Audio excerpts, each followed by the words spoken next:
जो रोटेशन वाला चैप्टर है उसमें सब्जेक्टिव में देखना कितने क्वेश्चन है।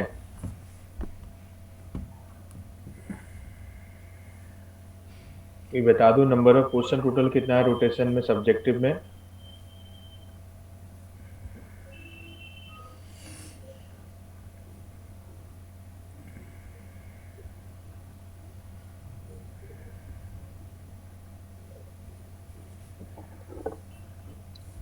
सर 22।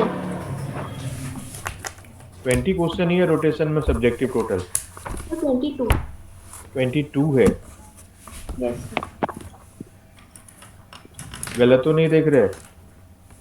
नो सर, एक मिनट दोबारा चेक कर लेती हूँ। क्योंकि ये मेरे पास पुराना है, इसमें 30 है, तो ऑब्वियस है कि आप में 32 होता। 22 कैसे बोल रहे हैं? सर जो अब नई नई आर्काइव आई है सर, उसमें से क्वेश्चंस हटा दिए। अच्छा, कई क्वेश्चन हटा दिए। सर बस 1996 के बाद के हैं क्वेश्चंस इसमें। लास्ट क्वेश्चन 1996 का है। अच्छा, 96 के पहले के सारे क्वेश्चन हटा दिए। Yes sir. ओके।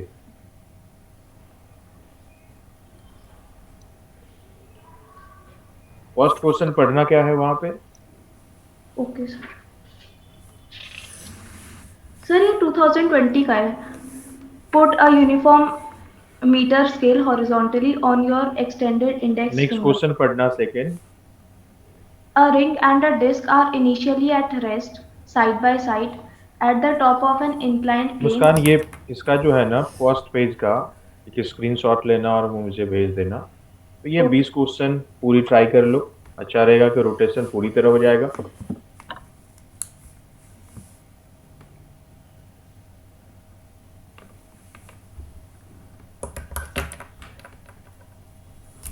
20 क्यों, 22 ना। Subjective yes sir. 1 to 22, यही रहा आपका होमवर्क। बाकी ग्रेविटेशन के पैकेज के क्वेश्चन या एच सी वर्मा के बाकी क्वेश्चन आप मेरे साथ बनाओ। अभी कम से कम ग्रेविटेशन में 50-60 क्वेश्चन कर लेते मेरे साथ। फिर आपको हर तरह के क्वेश्चन का आइडिया होगा, फिर आप आसानी से हैंडल कर पाओगे।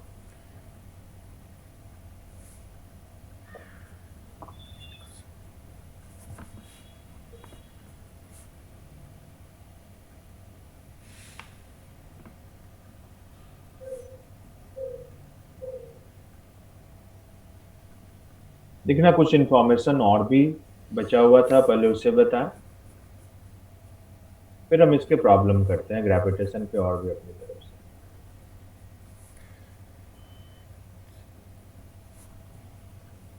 अपलर्स का फर्स्ट रूल है कि आप जानते हैं एलिप्स में दो फोकस होता।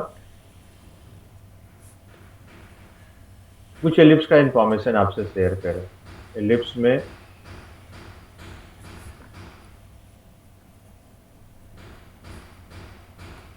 ये कहलाता है इसका मेजर एक्सेस, ये कहलाता है माइनर एक्सेस, ये इसका सेंट्रल पॉइंट हुआ। सेंट्रल पॉइंट से ये जो डिस्टेंस हुआ ये कहलाता है सेमी मेजर एक्सेस। ये ए हुआ, ये हुआ सेमी माइनर एक्सेस, ये बी हुआ। सेंट्रल पॉइंट से सी डिस्टेंस हट के इसका एक फोकस है F1, और राइट हैंड साइड सी डिस्टेंस हट के दूसरा फोकस है F2। सी बाई ए इसे बोलते हैं इसेंट्रिसिटी। फोकस सेंट्रल पॉइंट से कितना हटके है वो डिस्टेंस सी है, और ए इसका हुआ सेमी मेजर एक्सेस। तो बताया कि सी बाई ए इसका रेशियो जो कहलाता है ये कहलाता है इसेंट्रिसिटी कहलाता है। किसी एक फोकस पे सन होता और अर्थ उसके अराउंड रोटेट करता। जब अर्थ इस पॉइंट पे होगा, पी पे होगा, तो सन के काफी करीब हुआ। इस पॉइंट को बोलते पेरिजी, और ये फारदेस्ट पॉइंट हुआ सन से अर्थ का, इसे बोलते एपोसी। देखना सन से पेरिजी का जो डिस्टेंस होगा आरपी, ये होगा ए माइनस सी। एपोजी का जो डिस्टेंस होगा ए प्लस सी। तो पहला रूल तो इन पूरा पूरा इंफॉर्मेटिव है कि सन के अराउंड अर्थ का मोशन सर्कुलर नहीं इलिप्टिकल होता और इलिप्स के एक फोकस पे सन होता। तो ये तो बताया कि आप अगर इलिप्स पढ़ ली होगे मैथमेटिक्स में तो ये सारी बात जानते होगे, नहीं पढ़ ली हो तो जब पढ़ोगे तो ये बातें आएगी वहां। वैसे मैंने जितना यूज है उतना अपनी तरफ से सुना भी दिया। According to first law, Sun remains at one focus of the ellipse and Earth rotates around it in an elliptical path. देखना दूसरा वाला सेकेंड रूल कहता कि अर्थ किसी भी पॉइंट पे हो, ग्रेविटेशनल फोर्स जो लगेगा वो सन से पास करेगा, अर्थ अर्थ पे जो फोर्स लगाएगा तो इस फोर्स का, ये ग्रेविटेशनल फोर्स है by the sun on the earth, इसका टॉर्क सन के अबाउट 0। दैट्स वाई अर्थ का एंगुलर मोमेंटम एक्सटर्नल टॉर्क है नहीं अबाउट द सन, तो angular momentum of earth around the sun ये कांस्टेंट होता है, या अबाउट द सन ये कांस्टेंट होता है। इसके बेसिस पे ये देखा गया, बेसिस वही है कि एंगुलर मोमेंटम सन के अबाउट अर्थ का कांस्टेंट है, उसी को बेस बना के हम लोग रिड्यूस करेंगे तो ये आता कि देखना D T delta T1 time में अर्थ E1 से E2 पे गया, line joining sun to earth ये एरिया कवर किया जिसे बोले delta A1। Delta T2 time में अर्थ E3 से E4 पे गया, ये एरिया कवर किया या स्वीप आउट किया by the line joining sun to earth, ये एरिया है डेल्टा E2। टाइम सेम होगा, एरिया सेम होगा, that is area covered by unit time, उसको बोलते हैं एरियल वेलोसिटी भी। Areal velocity of the line joining sun to earth remains constant, यही है सेकेंड रूल। अकॉर्डिंग टू देखना डेल्टा T1 टाइम में डेल्टा E1 एरिया कवर किया तो यूनिट टाइम में delta E1 by delta T1 that is called areal velocity. According to second rule, line joining sun to earth ships out equal area in equal time interval, or in other word we can say aerial velocity of the line joining sun to earth remains constant. This is based on conservation of angular momentum of earth about the sun. The torque of gravity force by sun, gravitational force लिखना, क्या gravity बोल सकते, एक तो अर्थ है ही। The torque of gravity force by sun on the earth is 0 as it passes through the sun.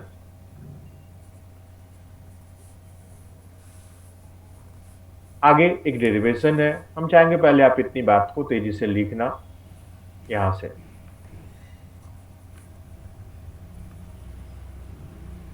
फिर उस चीज को हम स्क्रीन पे ब्लैक बोर्ड पे ही बताएं, वो जो डेरिवेशन वाला पार्ट है।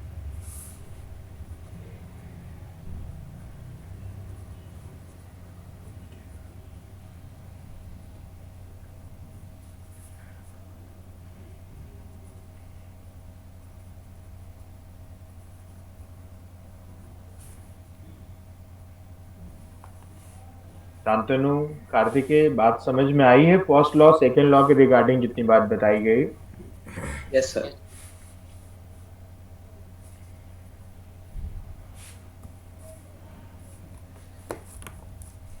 तन्नू, मुस्कान, कोई कंफ्यूजन भी इसमें? No sir.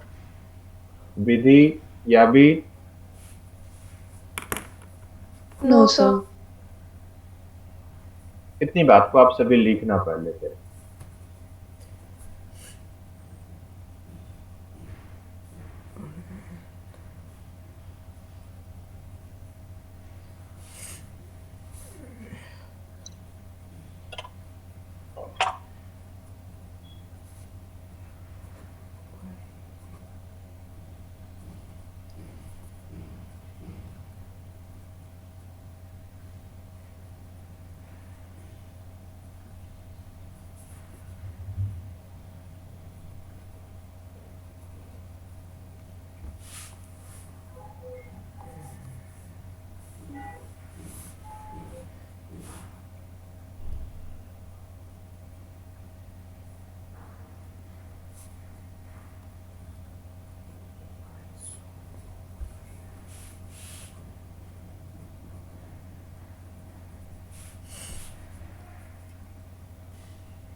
क्या स्क्रीन थोड़ा ऊपर या नीचे करें कुछ? सॉरी, नीचे करें? Yes, sir.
जो यहाँ तक लिख लिए एक बार हैंड रेज कर दो।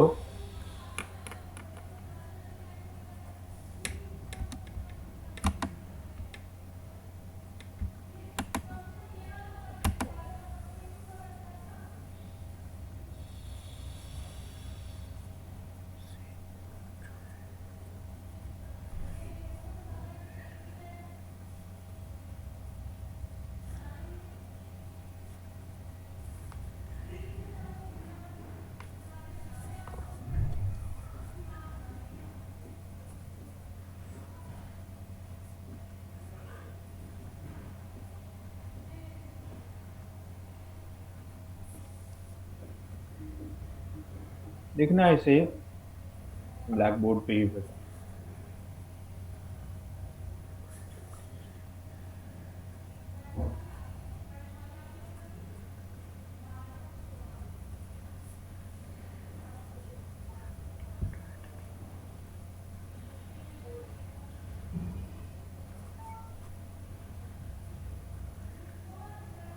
ये एलिप्टिकल पाथ है।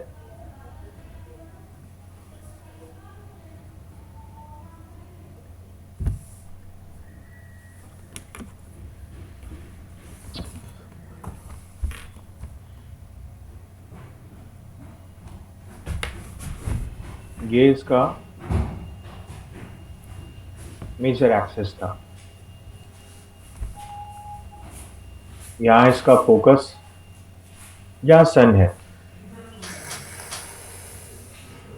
किसी पर्टिकुलर टाइम में अर्थ यहाँ पे है। चलो इस पॉइंट को ए बोले। एक छोटा टाइम इंटरवल लिए जिसमें अर्थ ए से बी पे आ गया।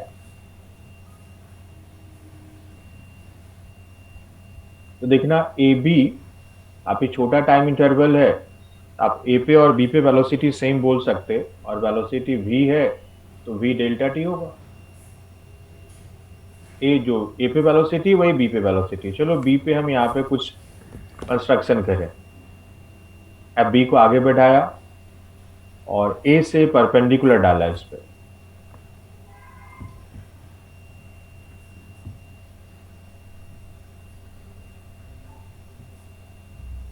ऐसा यही होगा बी पे आर वेक्टर, और ये होगा बी पे इसका वेलोसिटी अलोंग द टेंजेंट। ये एंगल अगर थीटा लिखें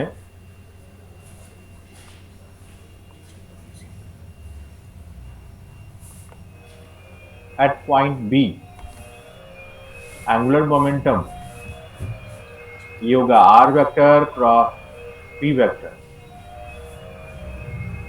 ये आर लिख दिए। एफ बी को, एफ बी फोकस है, एफ बी पॉइंट पे अर्थ है, ये आर लिखे। तो आर, और पी के जगह लिखोगे आप अर्थ का मास स्मॉल एम ई, और वेलोसिटी है वी ई, या वी बोले, वहां राइट हैंड साइड वी लिखे तो वी ही लिखते, इनटू आर वेक्टर और पी वेक्टर के बीच का एंगल, यही एंगल होगा साइन थीटा। चलो मॉड लिख देते, तो इसका मैग्नीट्यूड लिखे। ये एंगुलर मोमेंटम हो गया आर, अर्थ का मास, अर्थ की वेलोसिटी, इनटू साइन थीटा। इसे फर्स्ट इक्वेशन लिखे। ये जो एरिया कवर किया line joining sun to earth, delta A छोटा एरिया होगा छोटे टाइम में, ये होगा 1/2 बेस एफ बी और height A C.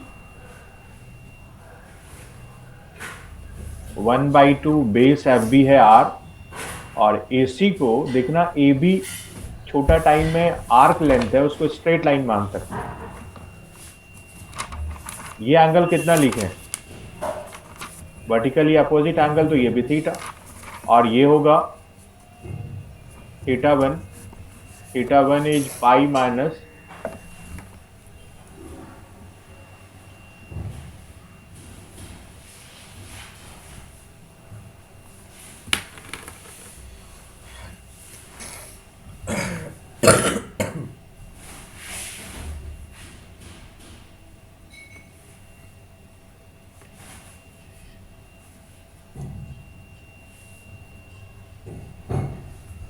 Theta one is pi minus theta. आप बेस और हाइट के जगह लिखोगे AC। AC कितना होगा, देखना AC को लिखे AB sine pi minus theta. V AB है V delta t sine pi minus theta, that is sine theta. तो ये हो गया 1/2 R V delta t sine theta. First equation से पुट करें डेल्टा ए और डेल्टा टी को left hand side ले आओ तो delta a by delta t हो गया। राइट हैंड साइड में 1/2 r v sine theta, r v sine theta की जगह आप लिख सकते हो L by M E. L angular momentum constant है अर्थ का सन के अबाउट, और twice of mass of earth ये भी कांस्टेंट है, तो एरियल वेलोसिटी कांस्टेंट हो गया। तो यही हमारा सेकंड जो कैपलर्स का रूल है उसको हम लोग यहाँ प्रूव करके भी देखते हैं। श्रेय, समझ में आई ये बात? Yes sir. क्या ये सभी मेरे साथ साथ लिख रहे थे? बढ़े आगे। सर नोट करना। अच्छा,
हो गया सर नोट।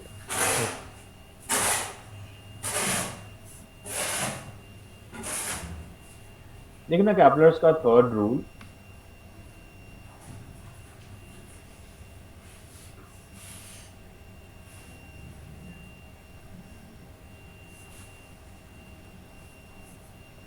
थर्ड रूल में है कि ये सन यहाँ पे, ये पेरीजी, ये एपोजी। पेरीजी जो नजदीक होता पॉइंट वो पेरीजी है, जो फारदेस्ट पॉइंट होता that is apogee. R A हुआ ए प्लस सी और आर पी हुआ ए माइनस सी। तो देखना टाइम पीरियड की बात कर रहे हैं तो कहता है कि आप टाइम पीरियड एलिप्टिकल पाथ में कैलकुलेट करने के लिए आप इसे सर्कुलर मान लो, तो रेडियस कितना होगा r p plus r a by two. Average radius लेंगे, जो फारदेस्ट पॉइंट है ये एपोजी है और जो क्लोजेस्ट पॉइंट है वो पेरीजी है, दोनों का मीन लिए तो ये आ गया प्लस सी माइनस सी कैंसिल हो गया, ए के बराबर आ गया। ये होता है सेमी मेजर एक्सिस। देखना टाइम पीरियड एक चक्कर लगाने में डिस्टेंस कितना ट्रैवल करता है, 2πr divided by orbital velocity. Orbital velocity आप जानते हो सर्कुलर पाथ में होता है vm/a।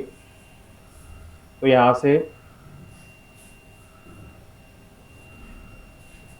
टाइम पीरियड के रिगार्डिंग आ गया, कैपिटल टी लिखें तो बेटर है टाइम पीरियड के लिए, 2π√gm a⁵ 2π√gm m ये किसकी मास है, जो सेंट्रल बॉडी होता उसका मास होता है, ये सन का मास है, मास ऑफ सन है, सॉरी ये लिख दिए यहाँ पे, और तो रोटेट कर रहा है उसके अराउंड। तो ये सारा कांस्टेंट आ रहा और a का पावर 3/2, यहाँ से स्क्वायर करोगे तो ये होगा t² प्रोपोर्शनल टू AQ। यही मैथमेटिकली लिखते हो तो स्टेटमेंट है इसका। According to third law square of the time period is directly proportional to cube of the semi major axis. ये थर्ड लॉ हुआ. देखना एक है जियोस्टैटिक सैटेलाइट. पहले आप थर्ड लॉ को लिख लो, बेटर होगा. उसमें कोई कंफ्यूजन हो तो पूछ लो, फिर हम लोग जियोस्टैटिक सैटेलाइट की बात करेंगे.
इसके जगह कैपिटल टी लिखना.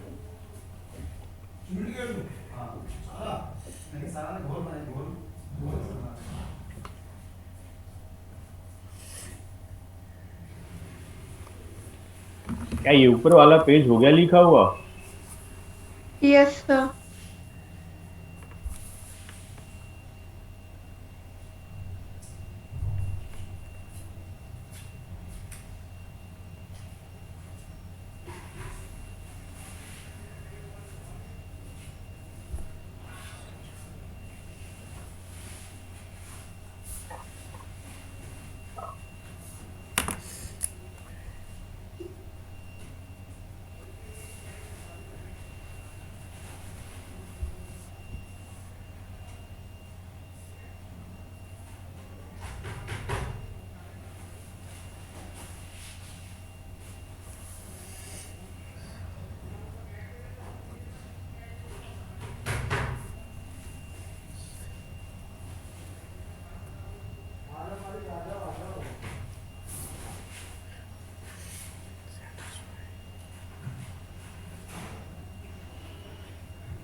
जो लिख ले यहां तक एक बार हैंडरेज कर दो.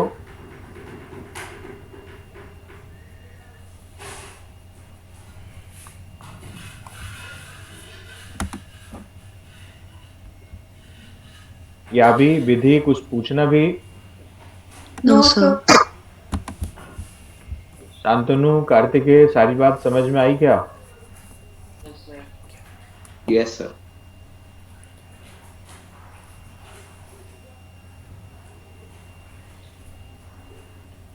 देखना नेक्स्ट है जियोस्टैटिक सैटेलाइट. जियोस्टैटिक सैटेलाइट एक ऐसा सैटेलाइट होता जिसे अर्थ से अगर देखें तो वो लगता है जैसे रुका हुआ है. सैटेलाइट है तो वो रुका हुआ तो रह नहीं सकता, वो तो मूव करेगा. रुका हुआ क्यों लगता? क्योंकि जो एंगुलर स्पीड उसका है सैटेलाइट का वही अर्थ का. दैट मीन्स अगर टाइम पीरियड सैटेलाइट का अर्थ के बराबर हो तो वो स्टैटिक दिखता है. इक्वेटोरियल प्लेन में ही डालते जो स्टैटिक सैटेलाइट को. सैटेलाइट जो वेदर फोरकास्टिंग होता या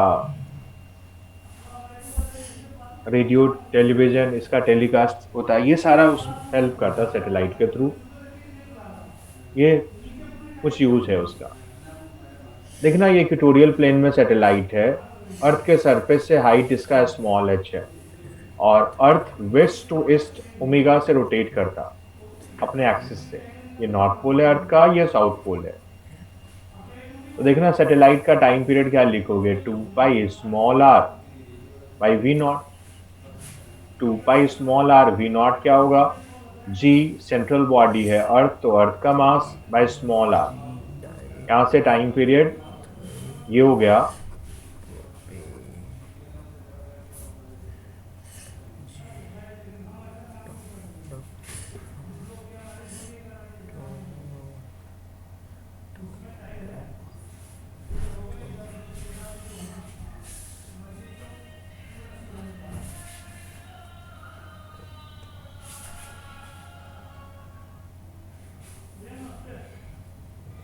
लेकिन इस स्टेप के बाद यहाँ चेंज कर रहे हैं कुछ।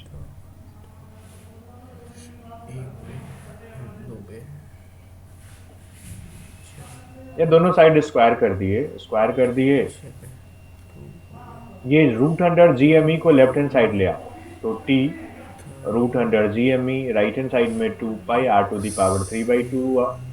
स्क्वायर करोगे तो टी स्क्वायर बन गया, रूट जी एम ई के पर से रूट हट गया, इधर 4 पाई स्क्वायर r क्यूब बन गया और r के लिए इसको सिंप्लीफाई कर दिए। देखना स्मॉल g और कैपिटल G में रिलेशन था G M E by r square. Earth के सरफेस पे कितना होता जी, 9.81। यहाँ से जी एम ई की वैल्यू आप पुट कर सकते हैं, तो जी एम ई के जगह ये पुट कर दिए g into small r square. Time period कितना लोगे, अर्थ का अपने एक्सिस के बाद रोटेशन का टाइम पीरियड होता है 24 आवर, तो 24 60 मिनट में कन्वर्ट किए, सेकेंड में कन्वर्ट किए, जी एम ई की जगह जी r स्क्वायर और नीचे में 4 पाई स्क्वायर, इसका पावर 1/3 किए। ये सब सिंप्लीफाई करते जाओगे तो ये आता 42400 किलोमीटर, 42,400 किलोमीटर। अगर अर्थ के सरफेस से हाइट कैलकुलेट करें, ये तो सेंटर से डिस्टेंस है, तो 42,400 में से अर्थ का रेडियस होता है 6,400 किलोमीटर, माइनस करोगे तो 36,000 किलोमीटर। ऐसा सैटेलाइट इक्वेटोरियल प्लेन में होगा, अर्थ के सरफेस से जो इसकी हाइट होगी वो 36,000 किलोमीटर होगा।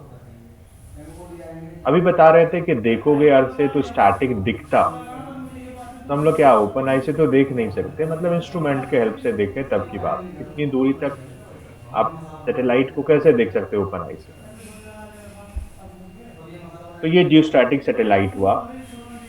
उसी के रिगार्डिंग यहाँ पे है कि time period for geostationary satellite is 24 hour. It rotates with the same sense as the rotation of Earth. It always placed in equatorial plane. Equator से जो प्लेन पास करेगी that is equatorial plane. Next है self energy of thin spherical shell. देखना यहाँ तक जो बातें थी HC वर्मा के सारे क्वेश्चन करने के लिए ये काफी है। Self energy of thin spherical cell या सॉलिड स्फीयर, ये सारा पैकेज में पहले 1-2 क्वेश्चन हुआ करता था, उससे लिंक पता नहीं अभी है या नहीं है वो क्वेश्चन, तो उसकी बात करेंगे। पहले आप इतनी बात को लिखना, जियोस्टैटिक सैटेलाइट की बात।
ये ऊपर वाली फिगर बना लिए सभी? Yes, sir.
जिसका लिखा हो जाए एक बार हैंड रेज कर दो।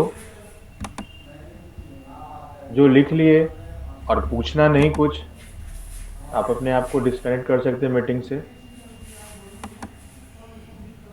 नहीं पूछना है तो पहले आप पूछ लो, तभी जाना।